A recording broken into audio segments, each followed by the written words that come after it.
सबैजनालाई मेरो युट्युब च्यानलमा स्वागत छ। म चाहिँ आज तपाईहरुलाई एकदम सरल, सहज र सबैले पढ्नै पर्ने अब्जेक्ट ओरिएन्टेड प्रोग्रामिङमा क्लास मेथड र अब्जेक्ट इन्स्ट्यान्ट लेभल मेथड भनेको के हो भनेर बुझाउन गइरहेको छु। यो चाहिँ मैले आफ्नो रिसर्चको बेलामा कोडहरु पढ्दाखेरि बुझ्दाखेरि आएको हुनाले यसलाई चाहिँ सरल तरिकाले तपाईहरु समक्ष पेश गर्न चाहे। सो पहिला त यो बुझ्नुभन्दा अगाडि what is class, what is object हैन, अनि what is int, what is self, object कसरी कल गर्ने भन्ने फन्डामेन्टल जानकारी हुन चाहिँ आवश्यक छ है त। So let's go to the Google collab.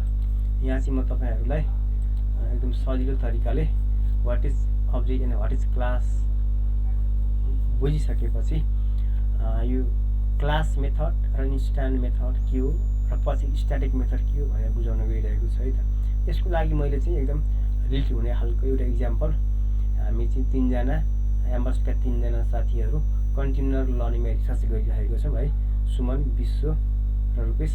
त्यसैले लिएर मैले एउटा सानो कोडबाट चाहिँ तपाईहरुलाई बुझाउने गए है त। सो एउटा सिम्पल इन्स्ट्यान्ट लेभलको कोड लेखौं ल। क्लासको नाम चाहिँ क्लास डिफाइन गरे, जसको नाम चाहिँ एआई स्टुडेन्ट राखे अहिले मैले एआई स्टुडेन्ट, अनि एआई स्टुडेन्ट क्लास भयो। अनि यसमा चाहिँ मैले एउटा ग्लोबल भेरिएबल डिफाइन गरे। हामी 3 जनाको रिसर्च टपिक चाहिँ के हो, कन्टिन्युअर लर्निङ हो नि त। सो ग्लोबल भेरिएबल्सलाई के गरे भन्दाखेरि रिसर्च टपिक भनेर राखिदिए। हाम्रो सबैको कन्टिन्युअर लर्निङ भयो रिसर्च टपिक। तपाईले पुरै कोड हेरिसकेपछि बुझ्नुहुन्छ होला। सो यसमा चाहिँ एउटा इन्ट मेथड डिफाइन गरे। यसको काम के भन्दाखेरि सिम्पल भेरिएबल्सहरु डिफाइन गर्ने, अनि यसले चाहिँ अब्जेक्ट कल गर्ने बित्तिकै अटोमेटिक कल हुन्छ। अब्जेक्टलाई इनिसिएट गर्ने बित्तिकै अटोमेटिक यो मेथड कल हुन्छ है त। सो अहिले मैले सेल्फ पछाडि नेम भेरिएबल्स राखे, अनि self dot name equals to name है, सरी इक्वल्स टु नेम भयो। अब अर्को मेथड मैले के डिफाइन गरे भन्दाखेरि रिसर्चरको बारेमा जानकारी, रिसर्चर इन्फो भनेर राखे। यसमा पनि मैले सेल्फ त चाहियो, अभियसली चाहियो। अब मैले यसमा के प्रिन्ट आउट गर्न खोजिरहेको छु भन्दाखेरि उसको नाम र उसको रिसर्च टपिक है त। Print the name of researcher भने हैन, अनि यसमा चाहिँ सेल्फ डट नेम राखे ल। यो एउटा भयो। नेक्स्ट उसको research topic, I think everything is okay, ठिक छ है। प्रिन्ट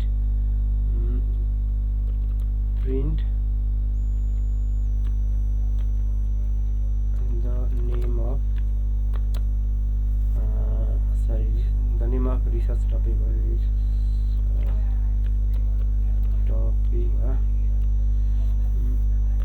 यो भयो।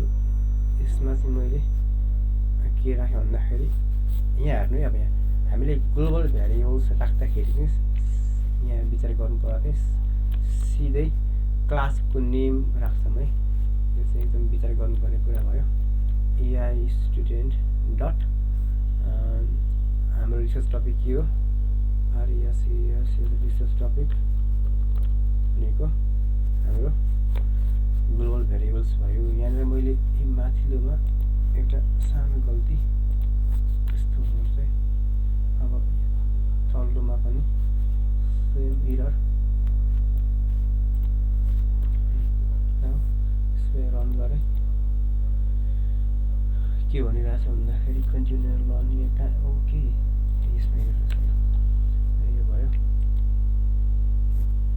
स्टिल एरर,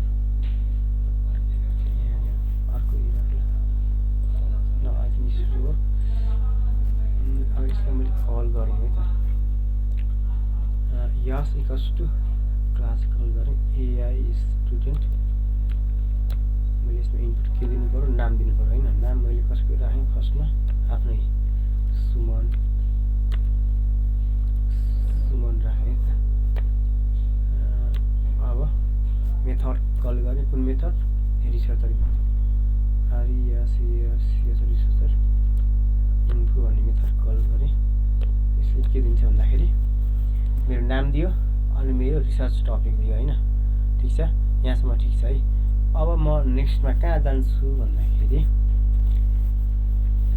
क्लास मेथडमा जान्छु है। यही कोडलाई लिएर अब म यहाँ अर्को के गर्दैछु, एउटा डेकोरेटर भनेर एउटा मेथड डिफाइन गर्दैछु।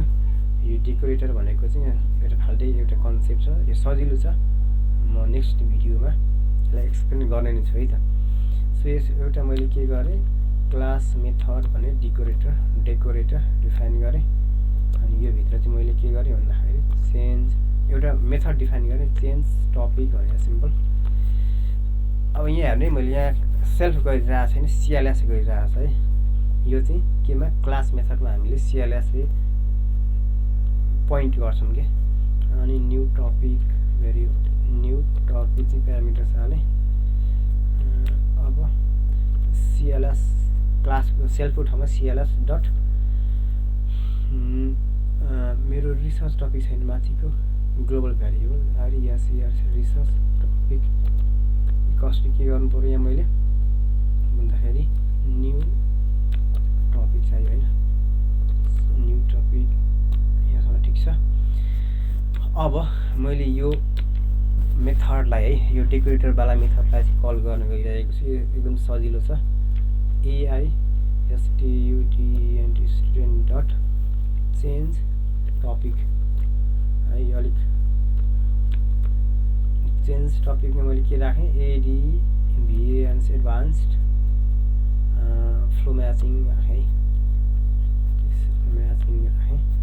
ठिक छ, एभ्रिथिङ इज ओके।